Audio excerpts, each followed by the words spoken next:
విశాఖను సుందరమైన నగరంగా తీర్చిదిద్దుతామని ముఖ్యమంత్రి ప్రకటించారు. విశాఖ నడిబొడ్డున ఉడా అభివృద్ధి చేసిన సిటీ సెంట్రల్ పార్కును ప్రారంభించారు.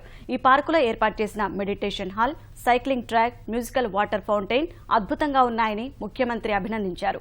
గాజువాక, భీమిలి, ముడసర్లోవా, అనకాపల్లిలోనూ ఈ తరహా పార్కులు అభివృద్ధి చేస్తామన్నారు. పారిశ్రామిక పర్యాటక నగరంగా అభివృద్ధి చెందుతున్న విశాఖ ఆరోగ్య నగరంగాను ఎదిగేలా చర్యలు చేపడతామని సీఎం తెలిపారు.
One of the best park create చేశారు.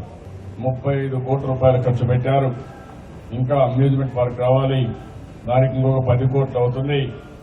అంటే ఈరోజు 45 కోట్లు ఖర్చు పెట్టినా చూడడానికి మాత్రం ఒక బ్రహ్మాండంగా వచ్చింది.